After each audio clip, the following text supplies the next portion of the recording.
Mga katropa, alam mo ba na ang DWDD 1134 kHz AFP radio ay ang opisyal na radio station ng sandatahang lakas ng Pilipinas na binubuo ng Army, Navy at Air Force na siyang maghahatid sa inyo ng mga balita mula sa ating Armed Forces at iba pang impormasyon. Mga katropa, hanapin at ilike kami sa Facebook, Twitter at YouTube. DWDD AFP Radio, ang boses ng Kawal Pilipino.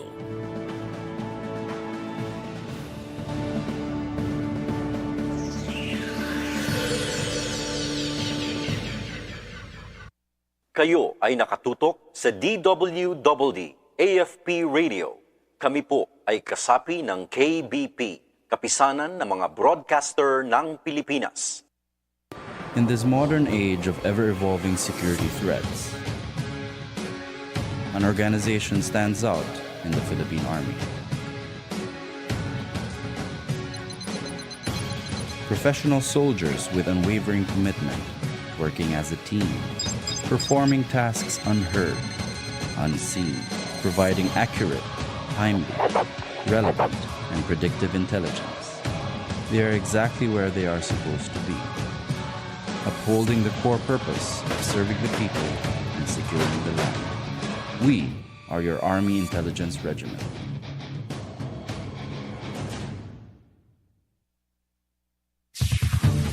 Ito ang DWDD 1134 kHz AM. Balita, impormasyon at musika. Ito ang DWDD AFP Radio. Boses ng Kawal Pilipino.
This program is now in session.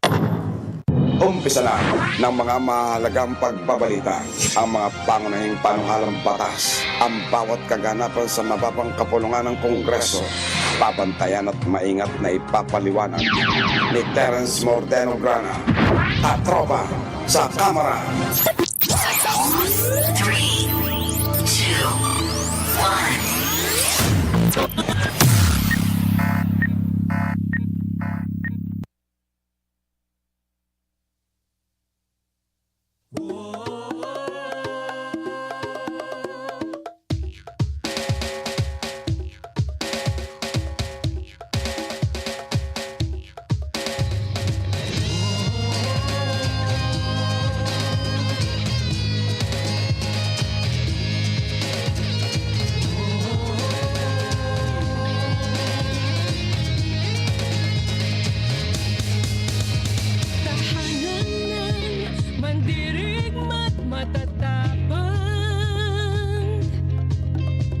Kilala sa talentong tinataglay na yaman. Pamilya'y sandigan, Diyos ay aking lakas. Anumang pagsubok at hindi naranasan. Sama-sama buong loob, nahaharap sa lahat ng pagsubok. Nagkakaisa, nagtutulungan, kayang malampasan ang lahat ng laban. Pilipinong may taglay ng kabayanihan. Yan ang tunay na pusong Pilipino. Kandungan ang magigiting at mapagmahal. Kilalang lahi ang Pilipinong mapagdasal. Pamilya'y sandigan, Diyos ay ating lakas. Anumang pagsubok ating dinaranas. Kaya buong loob, hindi aatras sa lahat ng pagsubok. Nagkakaisa, nagtutulungan para sa bayan at kapayapaan. Pilipinong may taglay ng kabayanihan. Yan ang tunay na pusong Pilipino.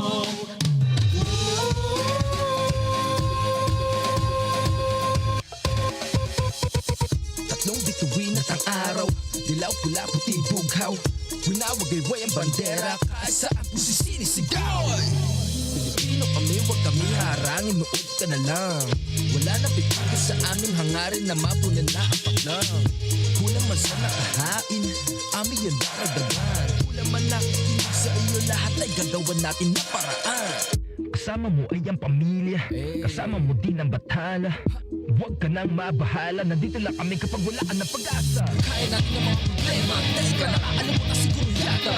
Dito mo ka naman tinitarhana, tinatagay ang yaman yung hinana. Sa kanino minsan, katapangan ni Andres, sa kabayanihan nila pulang punal paales. Sa mga kasila mananakot, tandaan mo yan. Pilipino ka, ang puso mo hindi yan nilalang. Puso Pilipino ka kapatid, tandaan mo yan. Puso Pilipino mananaig sa kasamaan. Puso Pilipino kapitisi pag nagtulungan. Puso Pilipino nagkakaisa pamamayan. Nagtutulungan, Kayang malampasan ang lahat ng laban. Pilipinong may taglay ng kabayanihan. Ang mag-aangat sa bayan, nagkakaisa't nagtutulungan. Kayang malampasan ang lahat ng laban. Pilipinong may taglay ng kabayanihan. Ang mag-aangat sa bayan, nagkakaisa't nagtutulungan para sa bayan at kapayapaan. Di patitibag, tayo'y lalaban. Yan ang tunay na pusong Pilipino.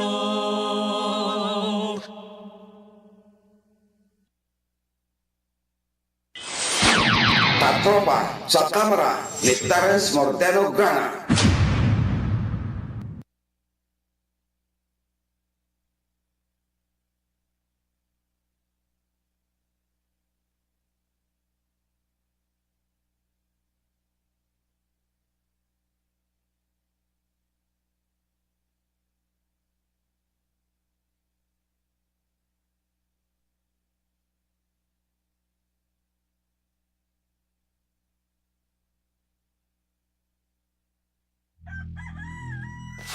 Napakahirap ng buhay dito sa mundo. Ito ang mapait na katotohanan. Hirap makipagsapalaran para mabuhay. Papasok sa school na walang laman ang tiyan. Nag-aaral ako na wala namang kasiguraduhan kung aasenso. Tapos may politika nga, di ko naman maramdaman. Sana talaga may magandang patunguhan tong pag-aaral ko.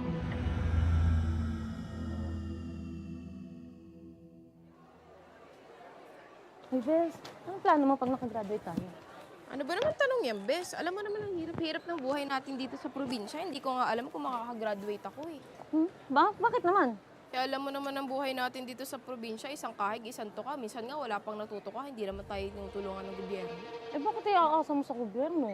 Eh, kaya nga tayo nag-aaral ng mabuti para makatulong sa magulang natin. Eh, naman ang ginagawa ng karamihan, di ba? Tinan mo yung mga magulang natin, nakapagtapos ng pag-aaral, pero ganun pa rin, atrasado pa rin yung pamumuhay.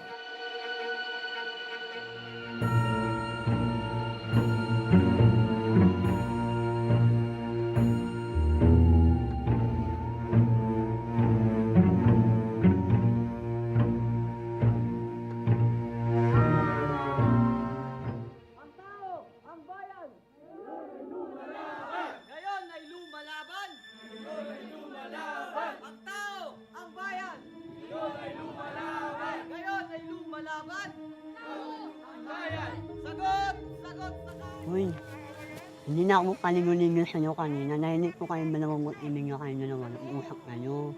Ang magsahin na inyo sa gobyerno. Oh, ano naman? Pakachismoso mo naman. Hindi naman. Para na malaman mo, sumama ka sa sama namin. Nung malaman kung bakit na nanghihirap tayo. Ano ako sasama sa'yo? Hindi nga kita kilala. Ano ka ba? Iwana ka na. Ganun ba? Sige, pag-iisipan ko. Huwag mo na pag-isipan. Sumali ka na. Basta magsasabi na lang ako. Diyan ka na. Uy, tingnan. Oh, pamilyanda mo.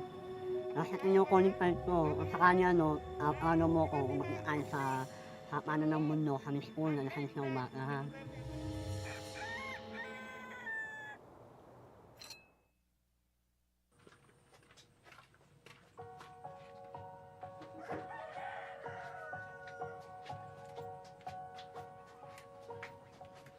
Oh, anak, andyan ka na pala. Saan si tatay? Andun sa kakahuyan. Ganun po ba? Kumain ka muna. Eto, nagluto ako ng nilagang balinghoy.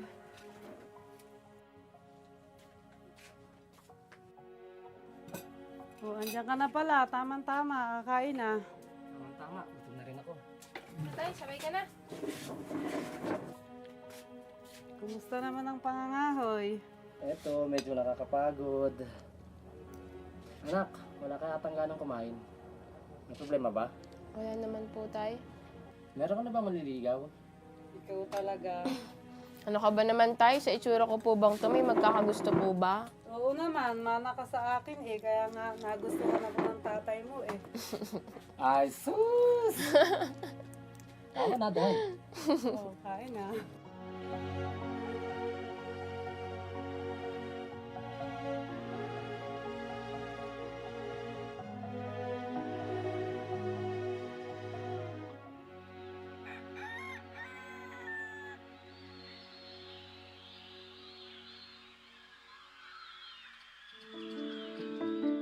Nanay, tatay, ito na atang pinakamahirap na desisyon na gagawin ko.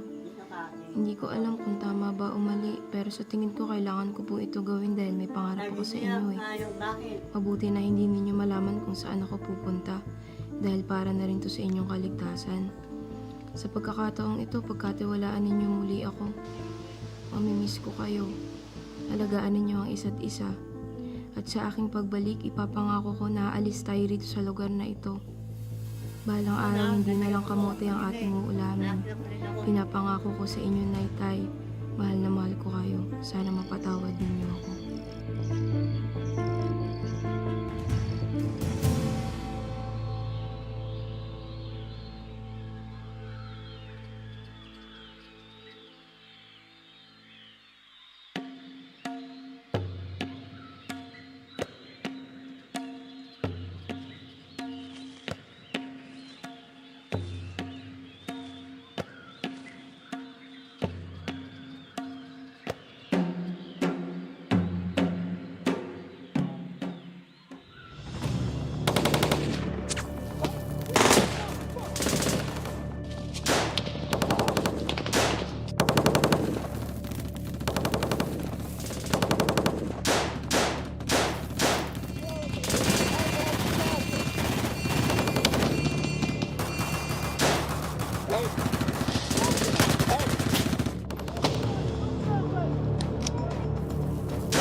Ito ang DWDD 1134 kHz AM.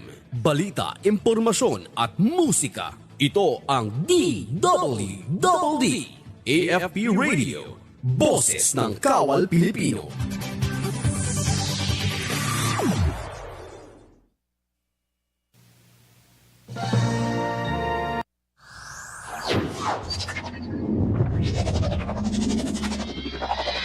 This program is now in session. Umpisa na ng mga mahalagang pagbabalita, ang mga pangunahing panukalang batas, ang bawat kaganapan sa mababang kapulungan ng Kongreso, pabantayan at maingat na ipapaliwanag ni Terence Mordeno Grana, KATROPA sa KAMARA. 3, 2, 1.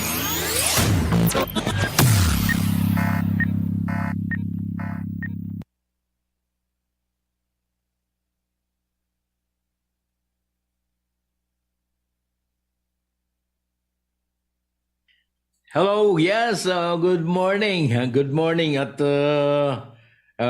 it's 8:28 na at of course the show must go on. Ika nga at dito sa ating palatuntunan ay tayo ay magpapatuloy na sa ating pagtatanghal nito. Yes, good morning mga katropa. Good morning Pilipinas. Magandang umaga Luzon, maayong buntag Visayas. At buenos dias Mindanao.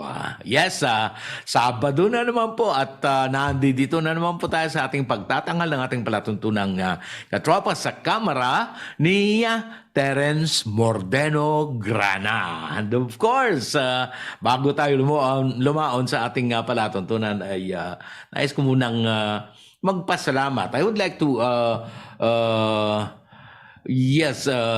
express my gratitude and marapat lamang na ating i-express ang ating gratitude. Ang unang-una ay dapat hindi natin makalimutan ang pagpapasalamat sa ating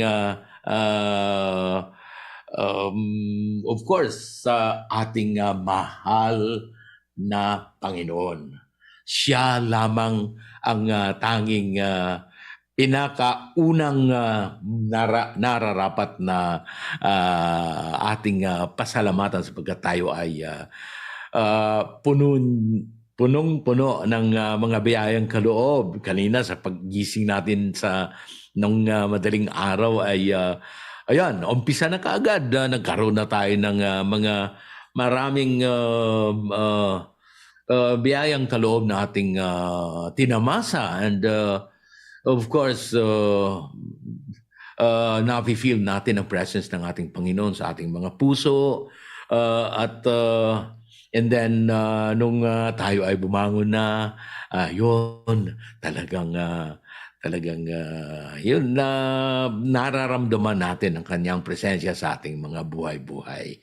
And dapat narapat lamang na pasalamatan natin siya sapagkat punong-puno tayo ng mga biyayang kaloob. Lalong-lalo na ngayong araw na ito sapagkat napakaganda ng araw. Ayan na sa aking kanang bahagi ay aking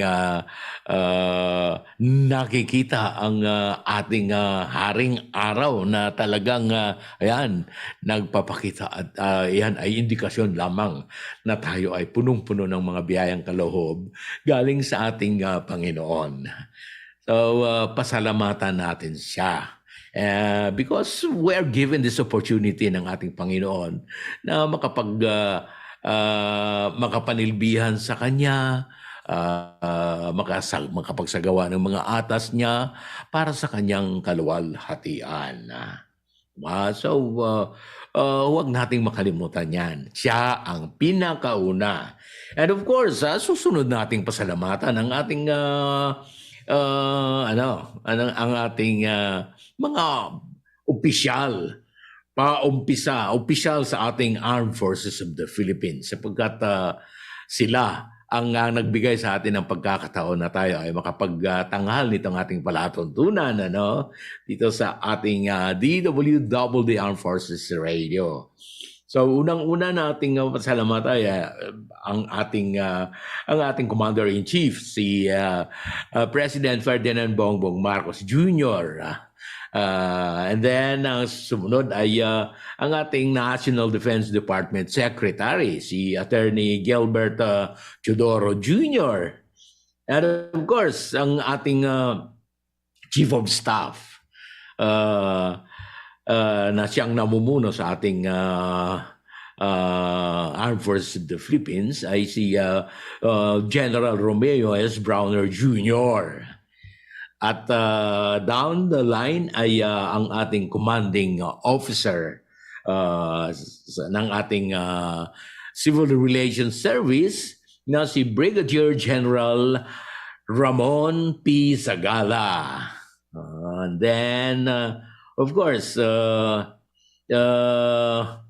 ating Media and Civil Affairs Group Commander na siya namang ating DWDD Armed Forces Radio Station Manager na si Major Zenon Pancito III.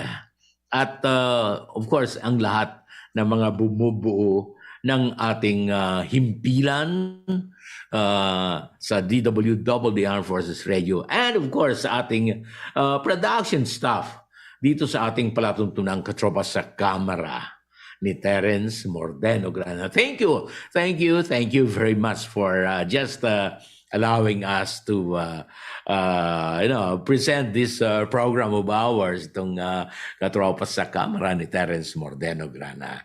And okay, so sa ating pagpapatuloy, bago pala natin ipagpapatuloy. Of course, I have to tell you na itong ating palatuntunan ay matutunghayan eksklusibo lamang dito sa ating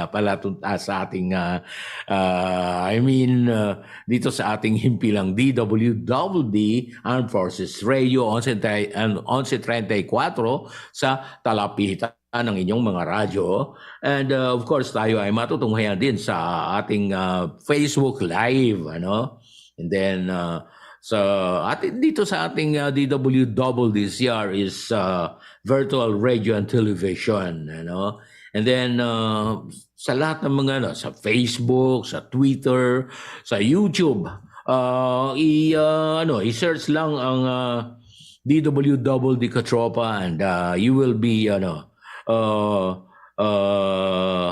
kayo ay dadalhin doon sa ating YouTube channel dito sa ating Armed Forces Radio. Okay, so hindi na ako magpapatumpik-tumpik pa. Diretso na tayo sa ating pagtatanghal. Medyo na nalilate tayo sapagkat of course, there are a lot of things to prepare and ang ating palatuntunan ay hindi naman tayo perfecto na talagang maayos ang ating all the way maayos ang ating palatuntunan, and there are some glitches that we meet. So kanina medyo na late tayo, so we have to start our program immediately ngayon. So, okay. Unang-unang siguro is yung mga balita na ating nakalap, and then I will give some comments on the news items that I was able to gather sa ating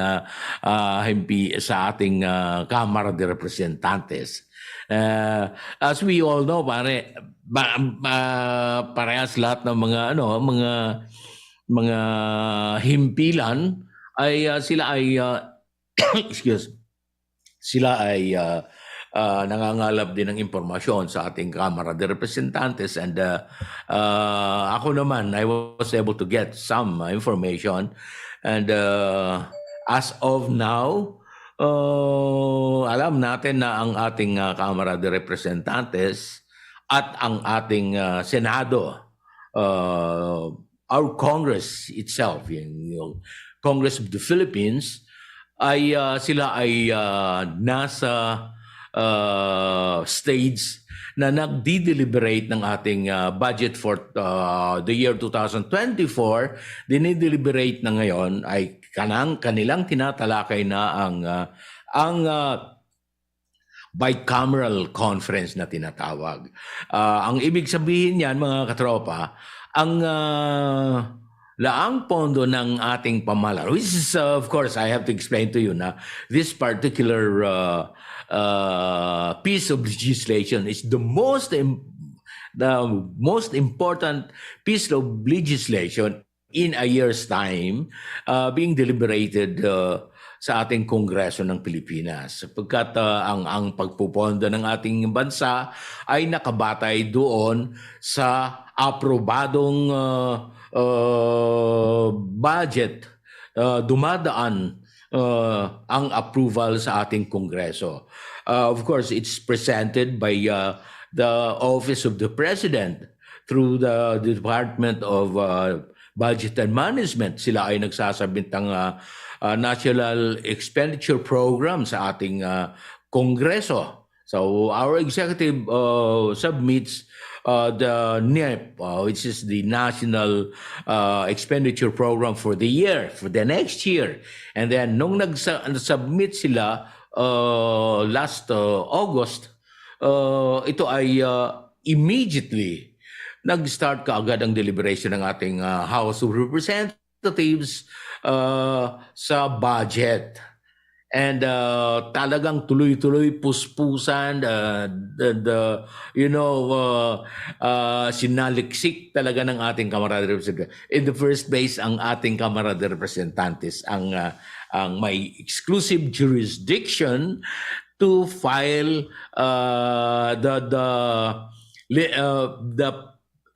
to initiate the piece of legislation which involves yung ating national budget.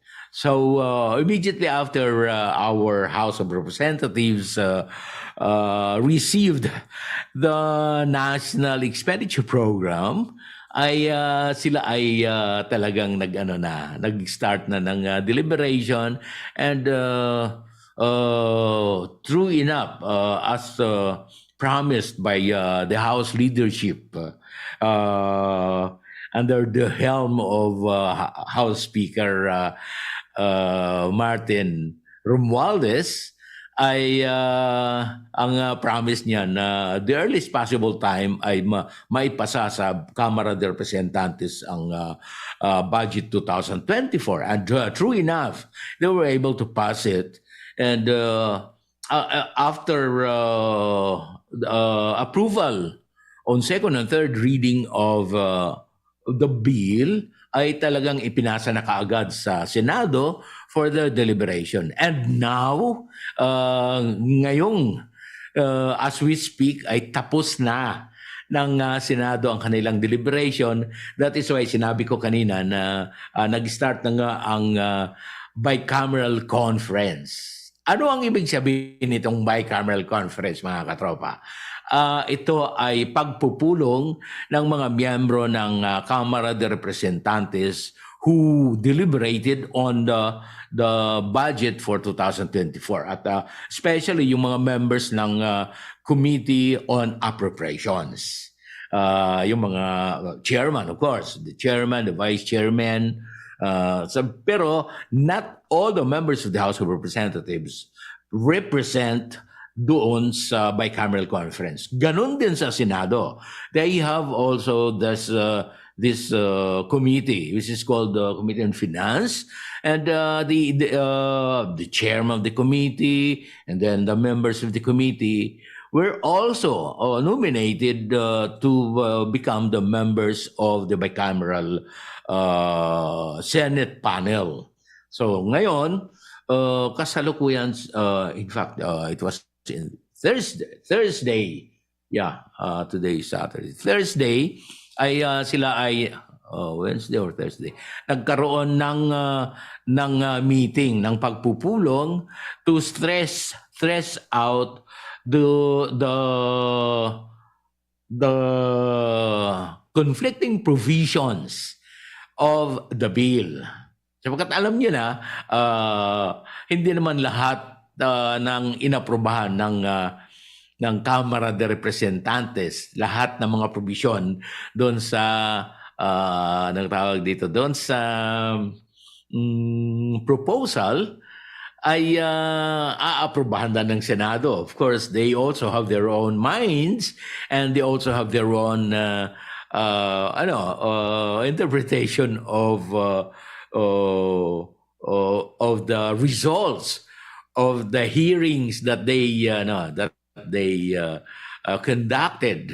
So magkakaroon ka talaga ng mga conflicting provisions. And now, dito nga sa bicameral conference ay dito nila inaayos ang mga hindi pagkakaunawaan ng mga probisyon. Hindi basta-basta lang yan na dire-diretso i-aprobahan ng Senado. Kundi sila ay magpulong muna at pag-usapan ng maayos and consult those who are the stakeholders, consult the stakeholders. In this particular measure ay ang kanilang kinukonsulta ay ang mga departamento na nag-present ng kanilang mga budget. And then they will come up with a report. Hopefully, ang report ay magagawa nila in a week's time. Yes. So that before Congress adjourns sa December 13, ito yung adjournment ng session ng Congress of the Philippines, yung tinatawag na Christmas break. So, i-adjourn ang session, but before they adjourn the session, ay aaprubahan na nila, raratipikahan na ng Kongreso ang laang pondo ng ating pamahalaan. So, after ratification, Congress will come up with the final copy of the bill. And then this final copy will be signed by of course kailangan ng signatures ng House Speaker and then the House Secretary General, and then on the part of the Senate ay pipirmahan din ng Senate President and then the Senate Secretary.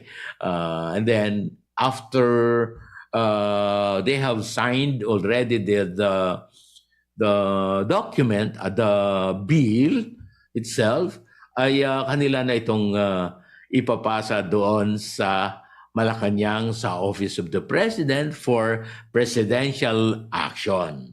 So hopefully, before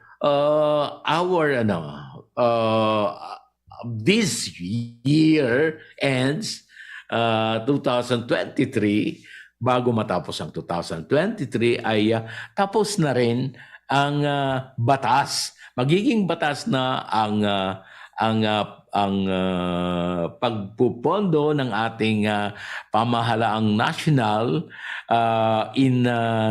ito yung tinatawag na General Appropriations Act for 2024 after the President approves it.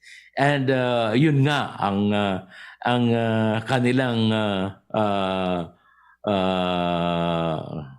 dito program, pinaka-program ay before the year ends, ito ay malalagdaanan ng Pangulo upang ito ay magiging ganap na batas, at ang batas na ito ay ang maging basihan para sa gastusin ng ating pamahalaang national para sa susunod na taon, year 2024. Kaya mga katropa, sinasabi ko sa inyo na ang proseso pagpupondo ng ating pamahalaan ay hindi basta-basta. Mahaba ito. Mahabang salaysay nga sabi sa ating mga yung mga street language, mahabang salaysayin ang pagsasagawa ng pondo ng ating gobyerno. So it was approved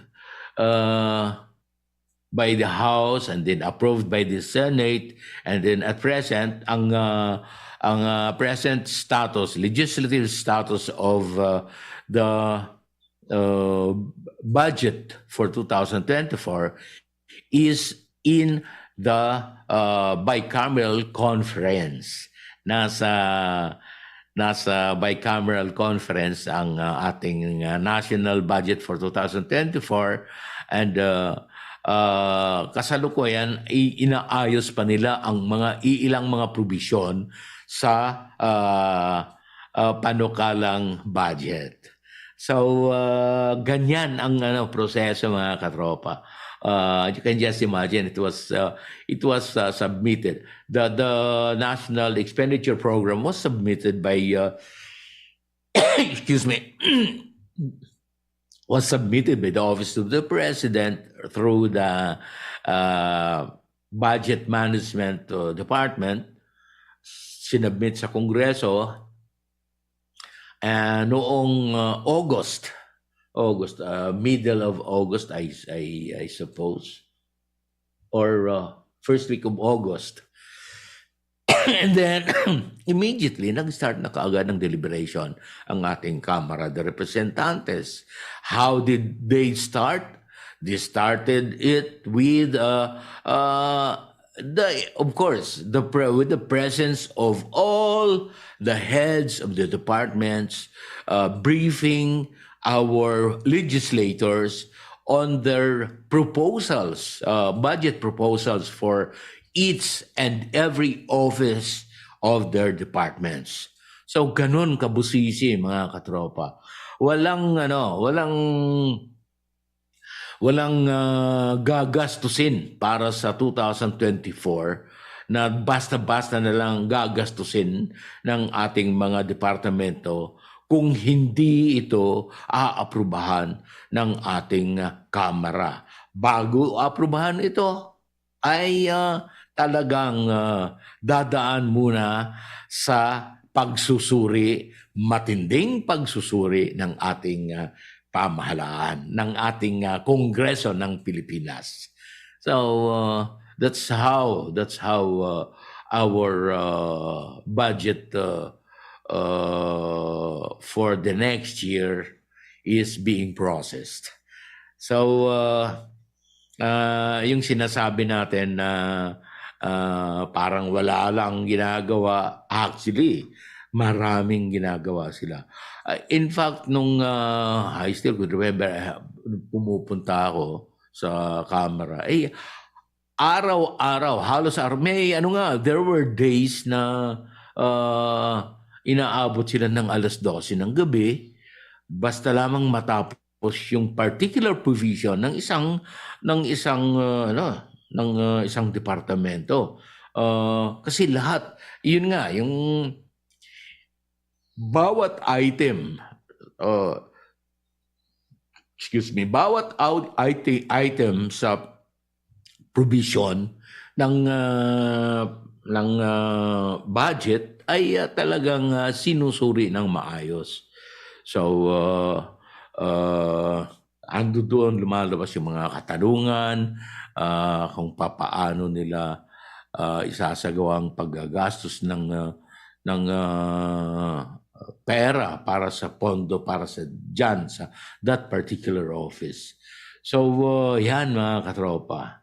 And then, ayun na nga, after processing, the Committee on Appropriations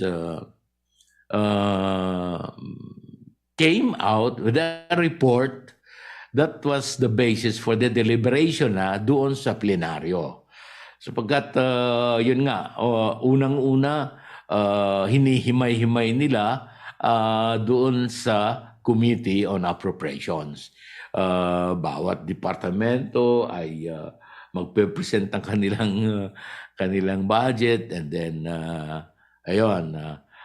tinatanong din ng ating mga mambabatas kung bakit merong ganitong proposal na gagawa ng proyekto na ganito. So they have to justify all these things. And everything was okay naman after the deliberation ng mga subcommittees, and then they come up with a report sa committee, and then the report was the basis for the deliberation on the floor. Doon na sa plenaryo, at doon na pinagdebatehan lahat ng mga yung item by item, pinagdedebatehan na doon. And then it was eventually approved on second and third reading. I am saying this, yung approved on second and third reading, sapagkat isang araw lamang yon na inaprubahan na sa second and third reading. Bakit? Magtatanong kayo, Katropang Terence, bakit sa isang araw lang? Hindi ba ang approval ng second reading, it should have a period of time na hindi naman basta-basta pagka-approve ng second reading, i-approve ng third reading. Dito, with the exception of this particular measure, sapagkat ang budget ng ating pamahalaan ay certified by the President as urgent piece of legislation to be passed by Congress. So pagka may certification ang Pangulo ng bansa, ang proseso ng pagpapasa ay maaaring in 1 day's time i-approve on second and third reading ang isang panukalang batas. And that ganun ang nangyari doon sa Pondo 2024 budget ng ating pamahalaan. Ganun mga katropa. And I think it's important for us also to learn na kasi tayo minsan sapagkat sa ating mga diskusyon, sa ating mga minsan sa ating mga kuro-kuro, usap-usapan, ay minsan nakakapagsabi tayo na bakit nagkakaganyan, bakit nagkakaganoon. And that's why I'm trying to explain to you yung proseso ng ating Kongreso, sapagkat importante din ito mga katropa. Importante ito na malaman ninyo so that in the course of your discussions, you could also contribute some insights as far as legislation is concerned. And di ba, napakasarap ng pag-uusap at diskusyon kung tayo ay may kaunting kaalaman. Ang sinasabi ko dito ay dito sa ating palatuntunan ay dito tayo magkakamit ng ilang mga impormasyon na relevant din sa ating mga discussions in the future with our friends and mga colleagues. Nagdi-discuss tayo ay para din sa kabutihan ng ating kahit papano naman ay everybody is willing naman tayo na makapag-contribute in our nation building, di ba? So kahit papano ang ating ating bansa ay kahit papano makakatulong tayo in our nation building. And alam mo, ang education, ang kaalaman ay nakakamtan lamang natin sa pamamagitan ng mga explanations din ng mga nakakaalam hinggil sa mga these subjects that we are going to discuss, mga katropa. So diyan ako pumapasok. Hindi naman ako nagdudunong-dunungan, kundi kahit papano may alam ako sa proseso ng pagsasabatas based on my experience dyan sa aking pagtatrabaho dyan sa Kamara de Representantes sa ating Kongreso ng Pilipinas. So, ako naman on my part, nais kong i-impart din sa inyo, aking mga giliw na tagapakinig at tagapanood, nais kong i-impart din sa inyo ang kundi kong nalalaman hinggil sa pagsasabatas. So,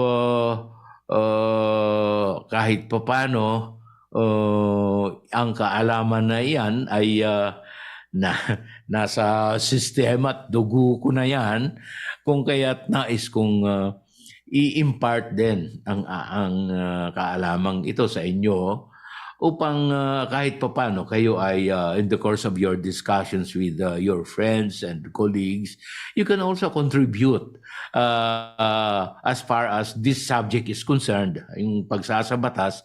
And kahit papano, you can say that I've learned it from the program of Katropang Terence, Mordeno, Grana, ang tinatawag na Katropa sa Kamara. So,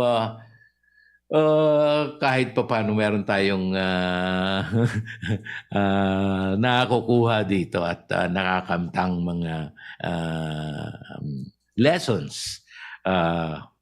Kung eka nga ay in my discussions with my friends, minsan nagtatanong sila, Terence, bakit ganito ang proseso ng pagsasabatas, and bakit it will take time for them to craft a law? Sabi ko sa kanila, hindi, alam nyo, hindi naman basta-basta kasi at a flick of our finger ay magkakaroon tayo ng batas. Pinoproseso talaga ang batas. At ito ay dadaan sa butas ng karayom.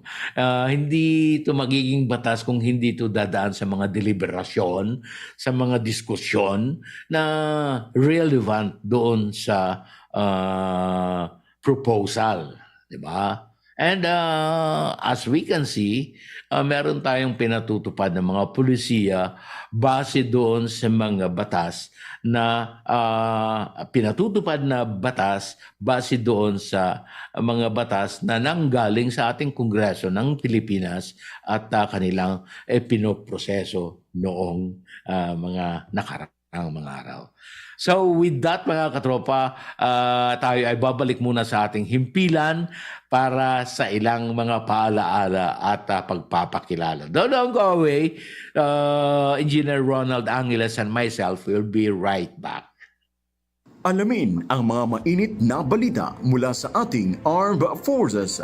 Tumutok sa 1134 kHz AM sa inyong mga radyo at manood online. I-like at i-share ang AFP Radio DWDD Facebook page. Ito ang DWDD Armed Forces Radio, ang boses ng Kawal Pilipino. Kayo ay nakatutok sa DWDD AFP Radio. Kami po ay kasapi ng KBP, Kapisanan ng mga Broadcaster ng Pilipinas.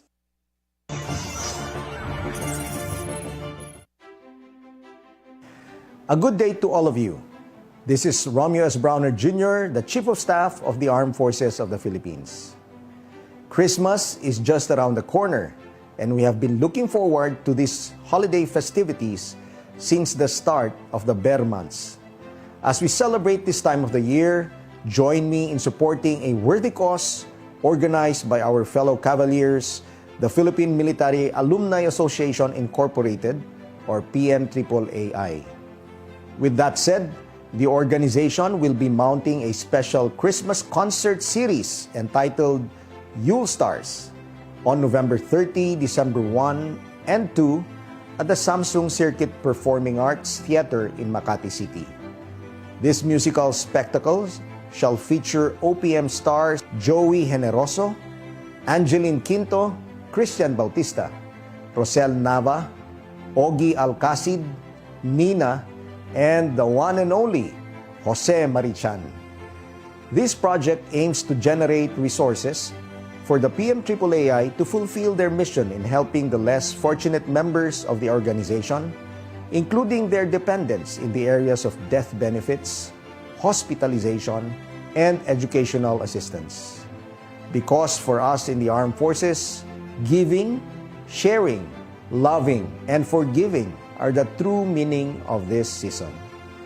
Ang inyong tulong sa pamamagitan ng sponsorship o panonood ng concert na ito ay magsisilbing malaking bahagi upang maipatupad ang mga suporta na nais ipamahagi ng PMAAAI. Magkikita-kita po tayo sa event na ito at suportahan din natin ang mga mahuhusay na mga awit ng ating bansa. Mabuhay ang original Filipino music, mabuhay ang PMAAAI, mabuhay tayong lahat.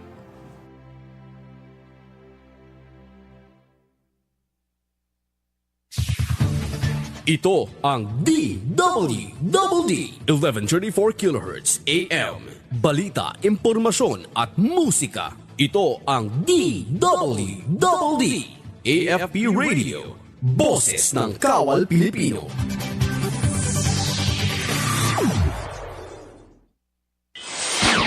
Katropa sa kamera ni Terence Mordeno Grana.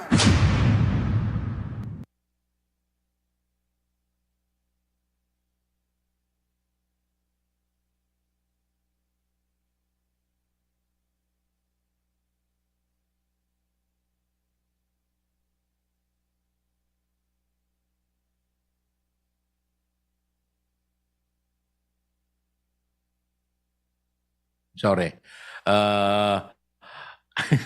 Alam mo ang dami kasing pinipindot dito sa aking mumunting studio. Kaya minsan-minsan ay hindi ko alam na wala pala akong audio. But anyway, apologies.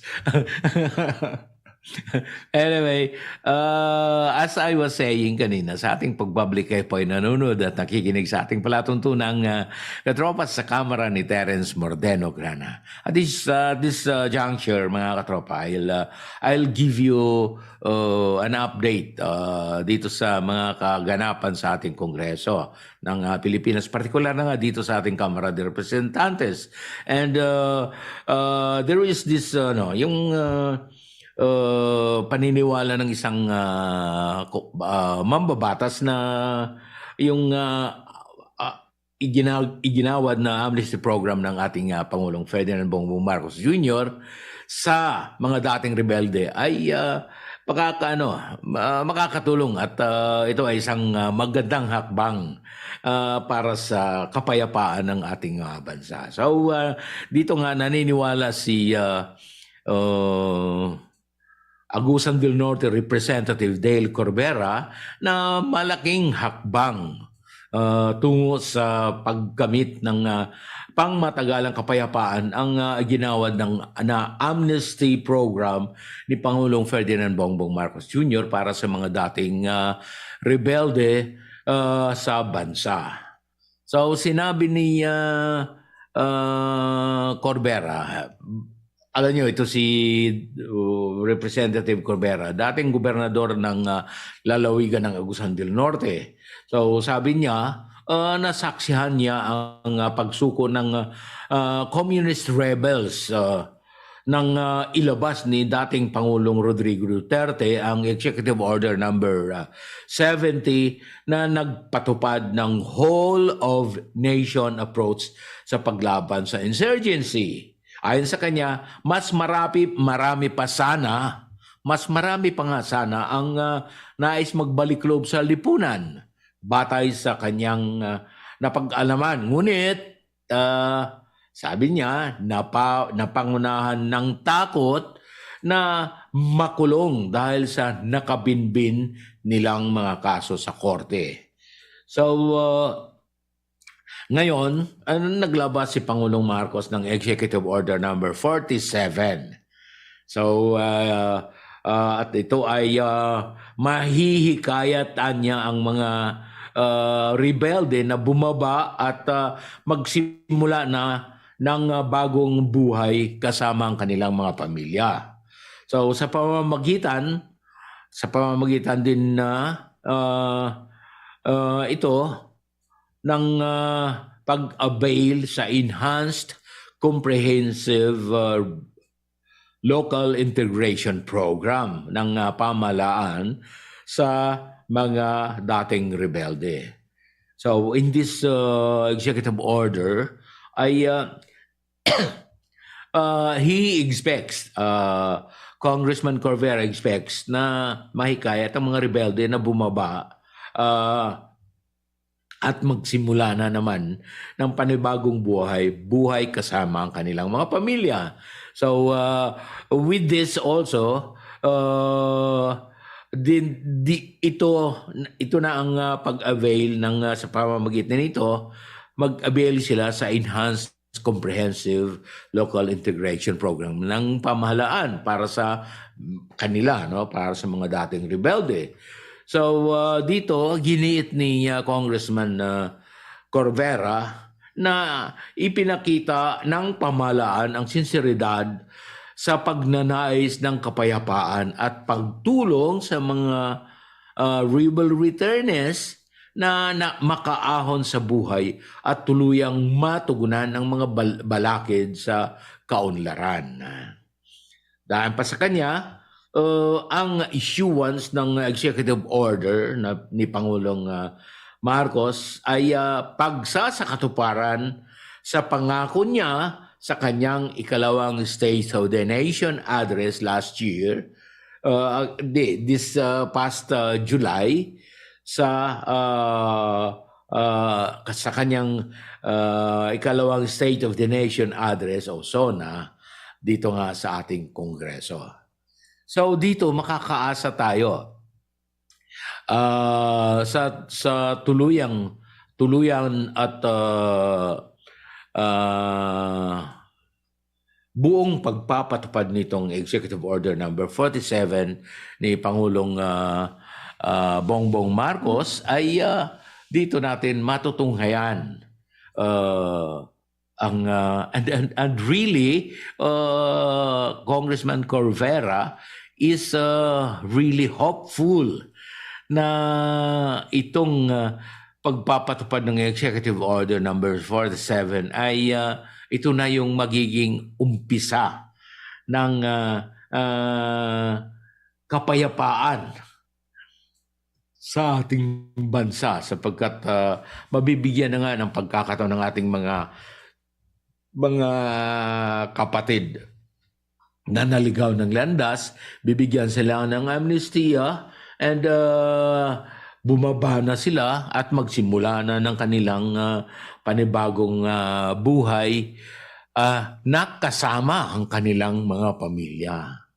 So biro mo ilang taon sila nandoon sa bundok at wala silang mga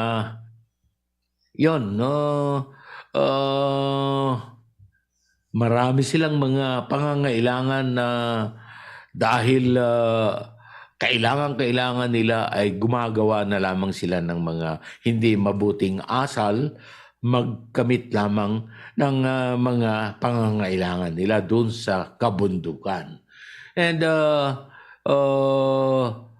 yun nga, sila ay namundok noon sapagkat sila ay nabigyan maling impormasyon hinggil sa pamamalakad ng ating pamahalaan. And they just decided to go mamundok sapagkat yun nga, nagiging rebelde sila. Ayaw nila ng pamamalakad ng maayos na pamamalakad ng ating pamahalaan at sila ay namundok. At minsan ay nakakagawa sila ng hindi nga tama. Yung pangnanakaw, pangungulekta ng mga buwis sa mga maliliit na mga magsasaka. At parang ginagatasan nila. At yung iba nga na mga naging rebelde ay parang ginawa na lamang nilang negosyo ang pagiging rebelde nila at magkakaroon sila ng pera para sa kanilang buhay-buhay. So they were curtailed because of their maling paniniwala. Hindi sila salamuha ng maayos sa kanilang mga pamilya sapagkat meron silang maling paniniwala. So ito dito sa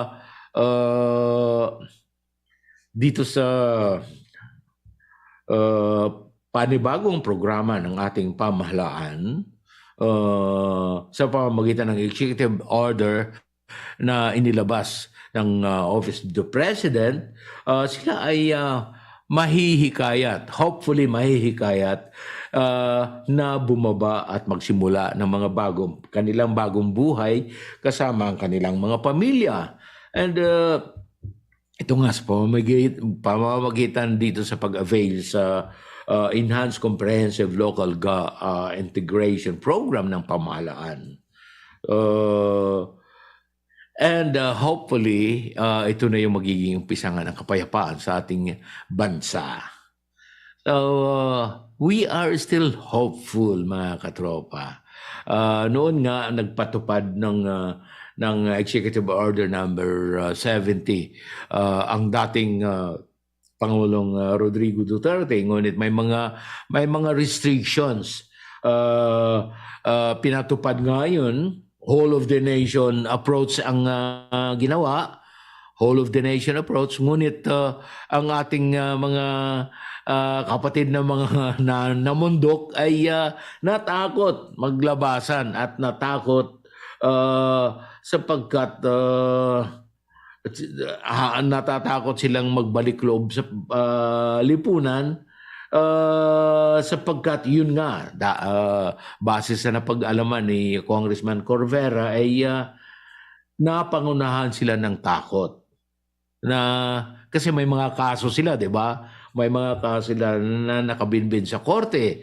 Baka makulong sila on the basis of the cases that were filed against them doon sa mga korte.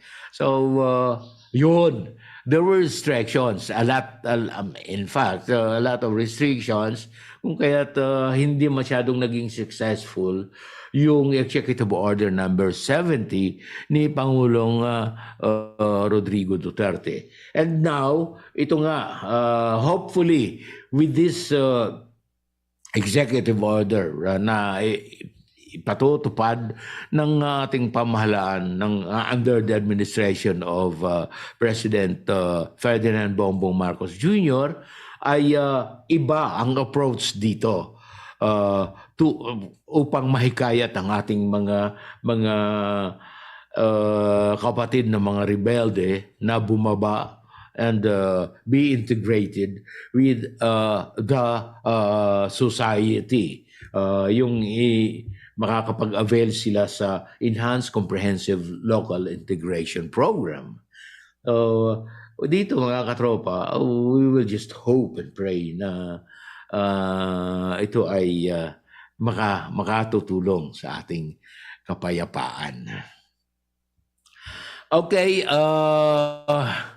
sa iba pang issue, nabalitaan nyo na, ano, nabalitaan nyo mga katropa na si House Speaker Ferdinand Martin Romualdez ay nag-ikot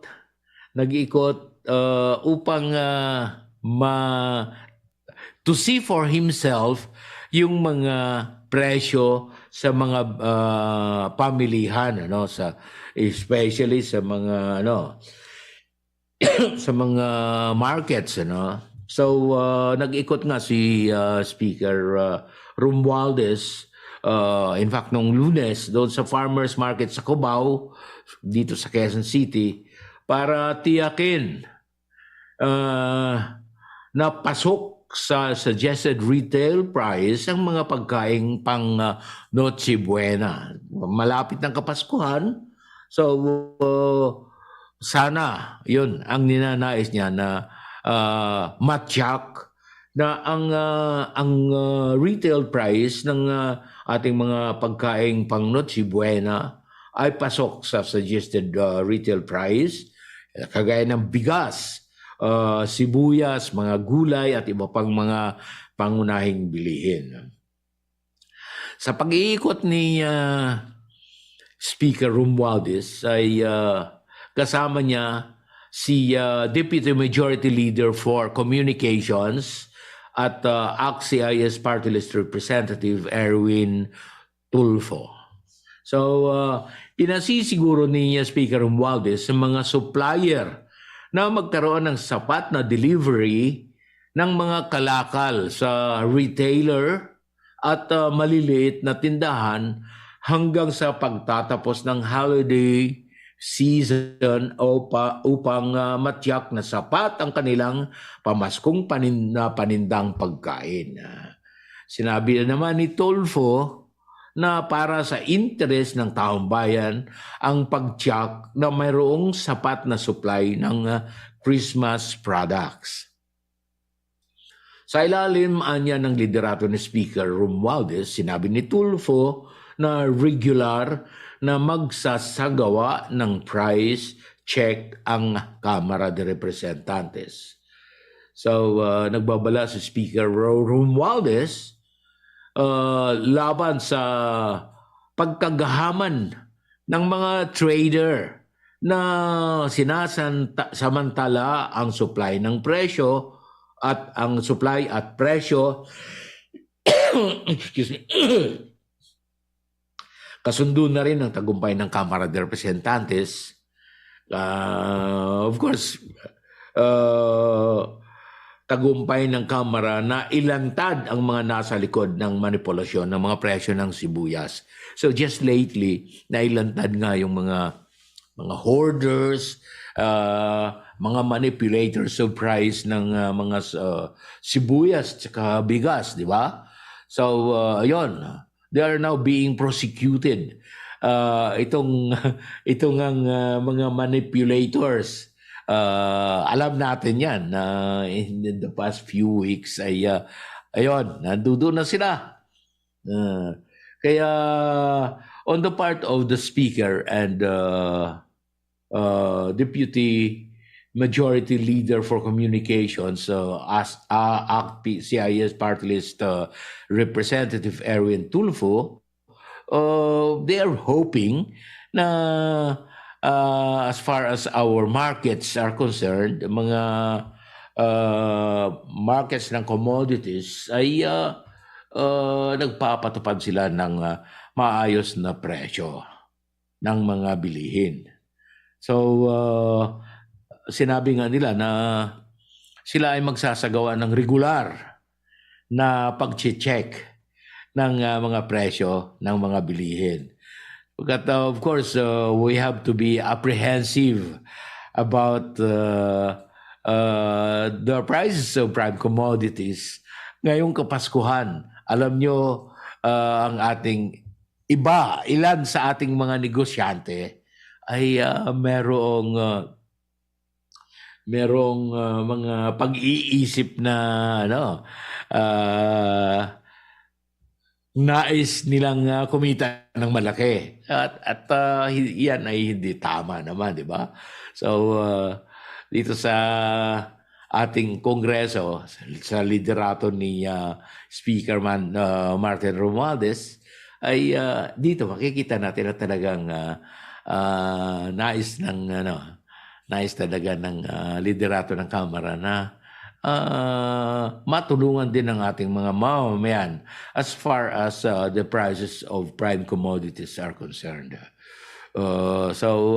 Ito, in his effort to na maipatutupad ito ay yun. Nag-iikot siya kasama si Deputy Speaker for Communications, Erwin Tulfo. So we have to commend them for that sapagkat kahit papano ay nakakatulong din yan sa ating mga kababayan as far as the prices of commodities are concerned. Okay, so ano pa ba ang ating dapat pag-uusapan hinggil sa mga kaganapan sa ating kongreso? Yung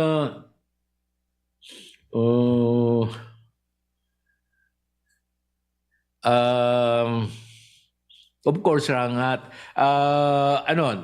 alam natin na last week dito isinagawa sa ating bansa yung tinatawag na APPF or Asian Parliamentarians Asia Pacific Parliamentary Forum. Ito yung pang 31 APPF. This is the 31st Asia Pacific Parliamentary Forum na isinagawa. And incidentally, dito sa ating bansa, ginawa yan sa PICC. So doon nga, yung naghahanda nga ang ating gobyerno na makipagtulungan sa ibang bansa para sa yung tinatawag na rules-based order. Gagamit ng diplomasya para maresolba ang mga hindi pagkakaintindihan between and among some members of the Asia Pacific Parliamentary Forum. So, yon. So, it was attended by at least 19 countries in the Asia Pacific. And it was done noong, kailan ba? Huwebes, Biyernes at Sabado last week. And it was well attended by Asia Pacific parliamentarians, countries like Australia, Indonesia, Brunei Darussalam, and Thailand,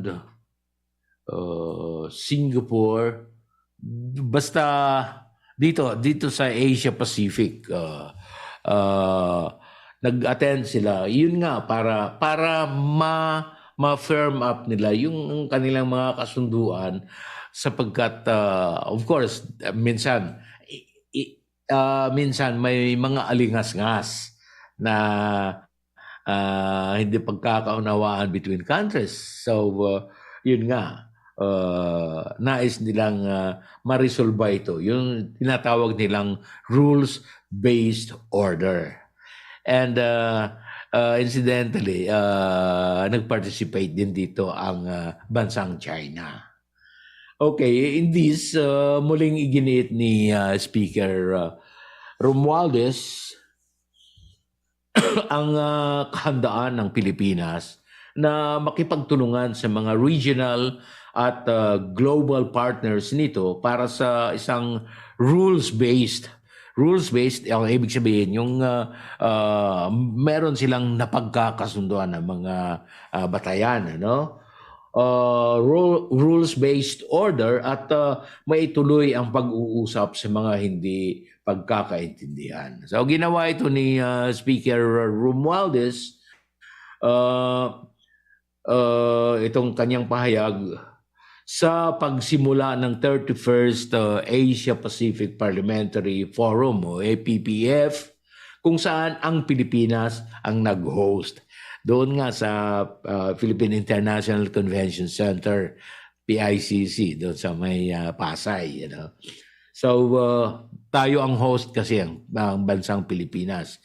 And bali ang chairman doon sa committee na yun ay si Senate President Migs Subiri, and co-chair din dito si Speaker Martin Romualdez. So lumahok sa naturang forum ang mga parliamentarian mula sa iba't ibang bansa sa rehiyon. Sabi niya, peace remains a paramount objective. We are firm in our support for a rules-based international order governed by the principles of international law and informed by the principle of equity and justice. We recall, sabi niya, the 1982 Manila Declaration on Peaceful Settlement of Disputes, which emphasizes that all disputes should be settled through peaceful means. Let us remember that resorting to judicial procedures, including arbitration, is not an unfriendly act, but a practice of responsible global citizenship. Muling pinagtibay ni Speaker Romualdez ang pangako ng Pilipinas sa UN o United Nations Centered multilateralism sa pandaigdigang pamamahala at ang prinsipyo ng sinseridad ng ASEAN at mga organisasyong pangrehiyon katulad ng APEC. Kasabay ng pagbibigay nito sa resolusyon ng Pilipinas upang palakasin ang mga parlamento para sa kapayapaan at katatagan ng rehiyon.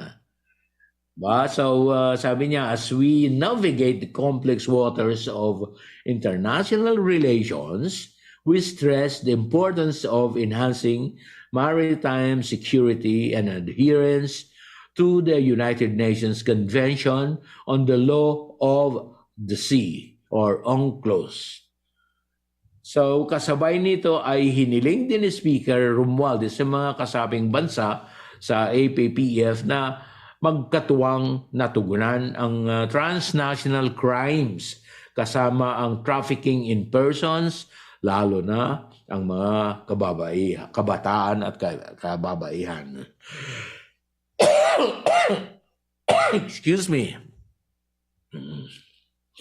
So dito naniniwala din si Speaker Romualdez, naniniwala siya sa Asia Pacific na pagtulungang solusyonan ang mga problemang kinakaharap ng rehiyon, lalo na ang kahirapan ng nasa 4.8 billion nitong mga mamamayan. So umabot pala tayo sa, as far as the Asia is concerned, 4.8 billion.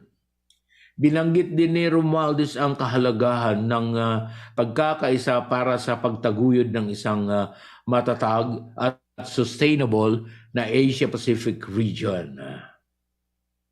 Okay, pagpapatuloy natin ang aking pagbibigay ng balita na ito at discussion with you. Pagpapatuloy natin yan after some reminders from our station. Don't go away. We will be right back. Mga katropa, alam mo ba na ang DWDD 1134 kHz AFP Radio ay ang opisyal na radio station ng sandatahang lakas ng Pilipinas na binubuo ng Army, Navy at Air Force na siyang maghahatid sa inyo ng mga balita mula sa ating Armed Forces at iba pang impormasyon. Mga katropa, hanapin at ilike kami sa Facebook, Twitter at YouTube. DWDD AFP Radio, ang boses ng Kawal Pilipino.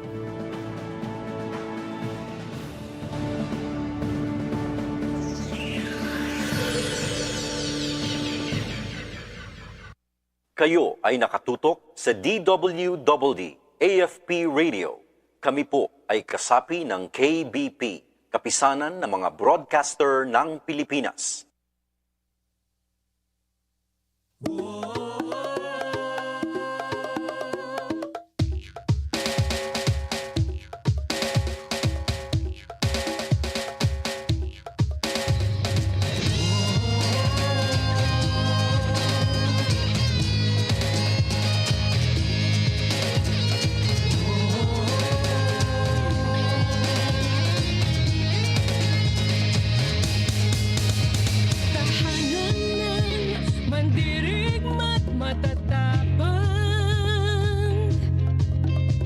Kilala sa talentong tinataglay na yaman.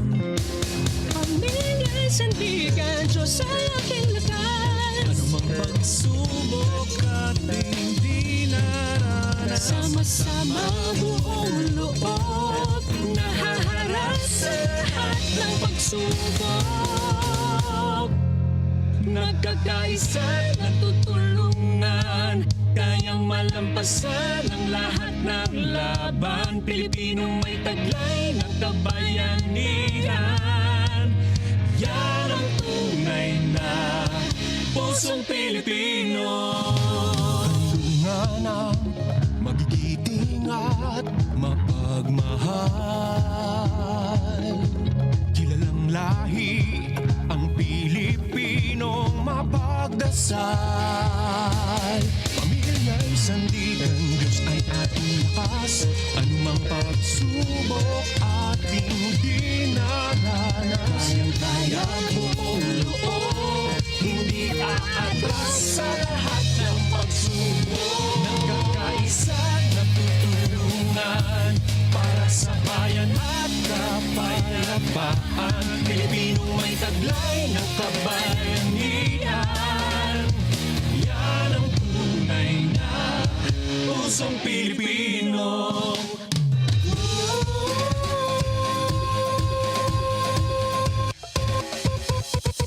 Tatlong bituin at ang araw, dilaw, pula, puti, bughaw. Winawag ay way ang bandera, kahit saan po sisinisigaw. Pilipino kami, huwag kami harangin, nood ka na lang. Wala na pipigil sa aming hangarin na mapunan na ang paklang. Kulang man sa nakahain, amin yan daragdagan. Kulang man nakikinig sa iyo, lahat ay gagawan natin na paraan. Kasama mo ay ang pamilya, kasama mo din ang bathala. Huwag ka nang mabahala, nandito lang kami kapag wala ka ng pag-asa. Kaya natin ang mga problema, dahil ka nakakalimutan ka siguro yata. Dito mo ka naman tinitarhana, tinatagayin niya may pinana. Sa kanino minsan, katapangan ni Andres, sa kabayanihan nila pulang po nagpaales. Sa mga kasila mananakot, tandaan mo yan. Pilipino ka, ang puso mo hindi yan nilalang. Puso Pilipino, kapatid, tandaan mo yan. Puso Pilipino, mananaig sa kasamaan. Puso Pilipino, patibisi pag nagtulungan. Puso Pilipino, nagkakaisa pamamayan. Nagtutulungan, kayang malampasan ang lahat ng laban. Pilipinong may taglay ng kabayanihan. Ang mag-aangat sa bayan, nagkakaisa't nagtutulungan, kayang malampasan ang lahat ng laban. Pilipinong may taglay ng kabayanihan. Ang mag-aangat sa bayan, nagkakaisa't nagtutulungan para sa bayan at kapayapaan. Di patitibag, tayo'y lalaban. Yan ang tunay na pusong Pilipino.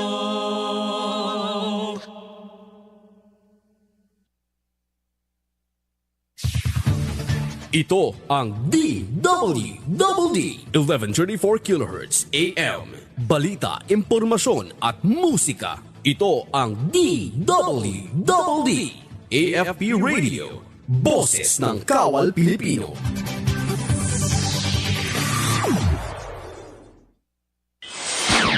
Katropa sa kamera ni Terence Mordeno Grana. Okay mga katropa, sa ating pagbabalik kayo po ay nanonood at nakikinig sa ating palatuntunang Katropa sa Kamara ni Terence Mordeno Grana. Now, nais ko nang ipagpatuloy ang aking binigay na informasyon kanina, yung tungkol sa yung pagkakaroon ng isang pagpupulong o confab dito sa bansang Pilipinas ng mga parliamentarians from the Asia Pacific, ano. So yun nga, yung last week ay pumunta nga dito ang ilang mga miyembro ng 31st APPF meeting. APPF o yung tinatawag na Asia Pacific Parliamentary Forum. So yun. And doon nga sa meeting na yon, sinabi ni speaker na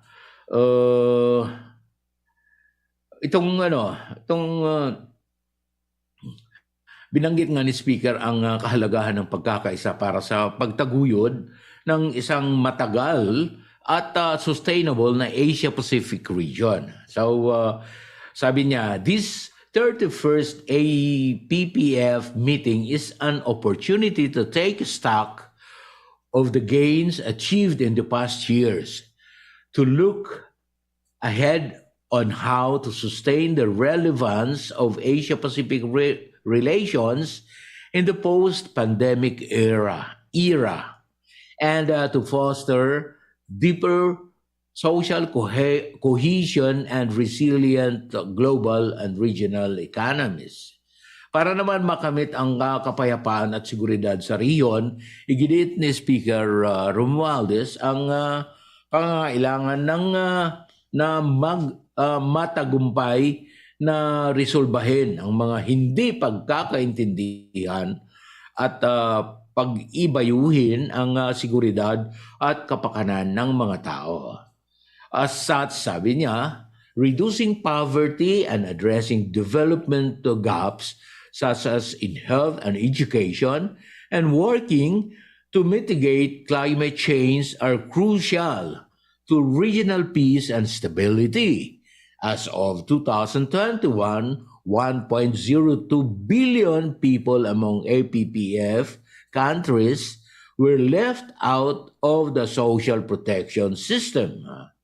Tinukoy din ng House Leader ang Regional Comprehensive Economic Partnership o RCEP na niratipika ng Senado ng Pilipinas kamakailan bilang halimbawa ng kooperasyon sa ekonomiya at kalakalan sa pamamagitan ng mga bansa. No? This historic deal covers, sabi niya, 30% of the global population and trade, the world's largest free trade area in terms of the parties' combined gross domestic product or GDP, and is poised to become the new center of gravity for world trade. Sinabi pa ni Speaker na ang pagpasok ng RCEP ng isang estado ay malinaw na pagpapakita ng pagsuporta nito sa isang bukas at malayang pangrehiyong ekonomiya na tumatalima sa rules-based multilateral system. Anya, aabot sa $32.6 trillion ang pinagsamang GDP ng mga bansa sa Asia Pacific. Nanawagan din si Romualdez na isama sa APPF ang young parliamentarians. So these dynamic individuals bring a deep understanding of modern challenges, an unwavering dedication to the principles of democracy, and a fervent desire to contribute to the achievement of our shared goals. We must recognize, sabi niya, and amplify the voices of the vibrant generation, providing them with the platforms, mentorship, and support they need to thrive as leaders and change makers. Anya, ipinapanukala ng delegasyon Pilipinas sa APPF na amyendahan ang panuntunan ng forum upang maisama na ang young parliamentarians sa kanilang taunang pulong.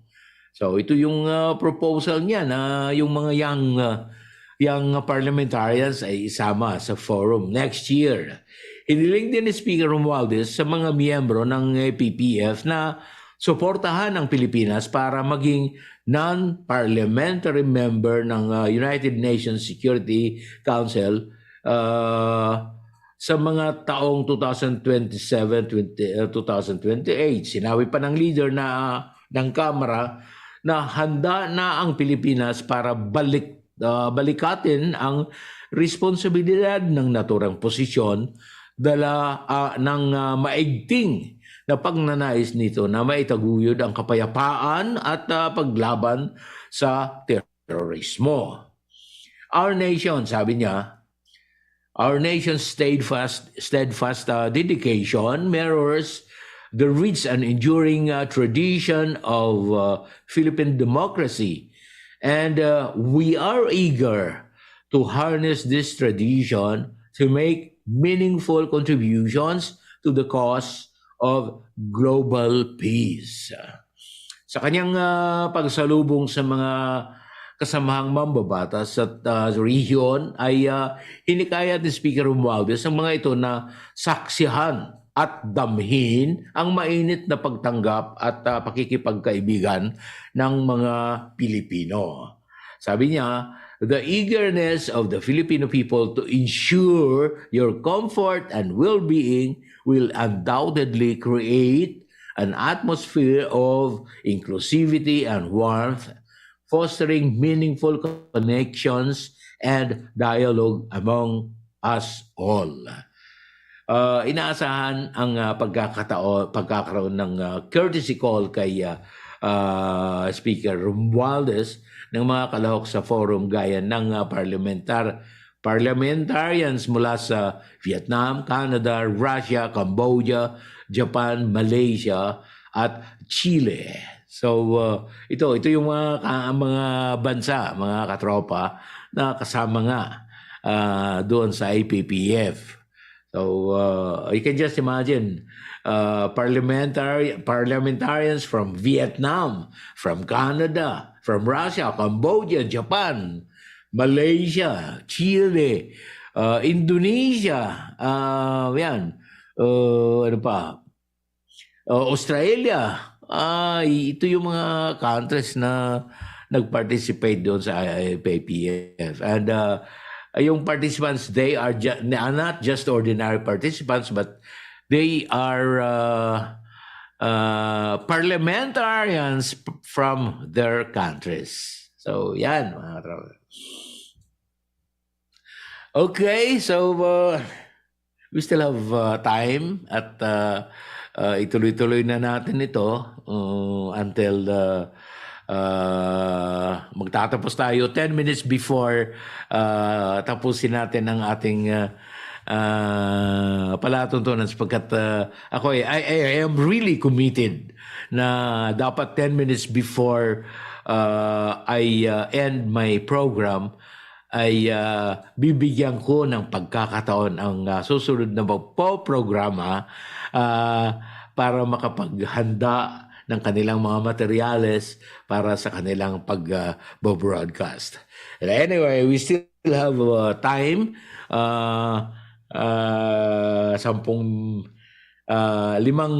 sandali pa at magtatapos na tayo. Okay?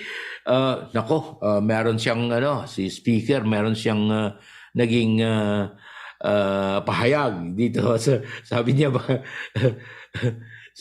si Speaker Romualdez, sabi niya, ginagalang naman niya ang opinyon ng lahat ng tao at lalo-lalo na ito si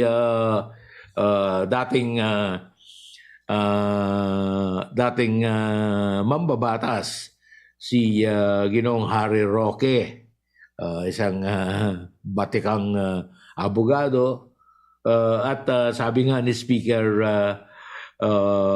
Martin Romualdez na ginagalang naman niya ang opinion ni dating presidential spokesman Harry Roque kahit mali ito.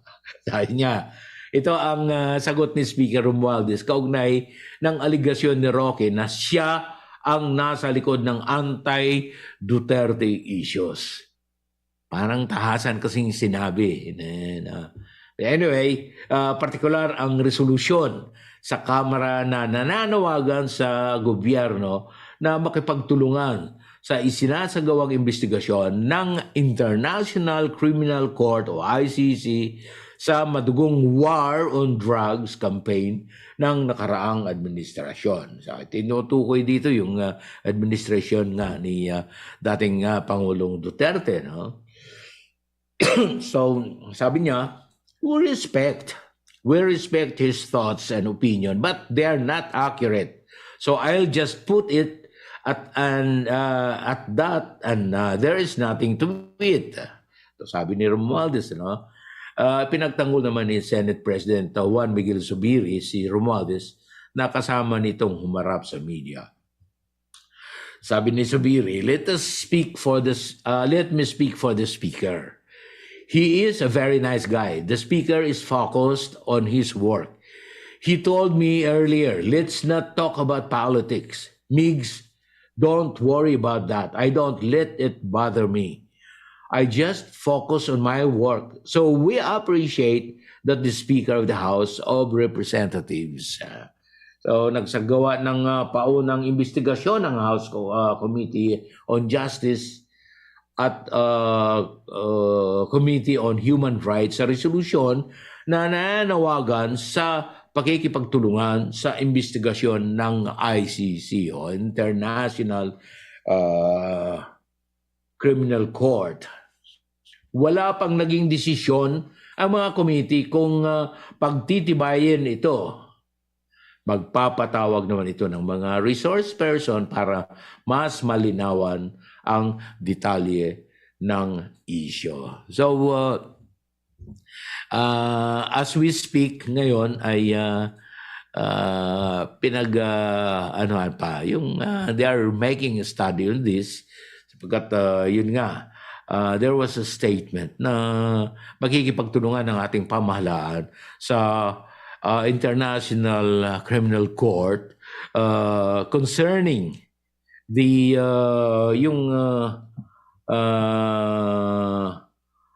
war on drugs campaign ng dating administrasyon. Ibig sabihin ang administrasyon ni Pangulong Rodrigo Duterte nung siya ay naluluklok, nung nasa Malacanang pa. And as we all know,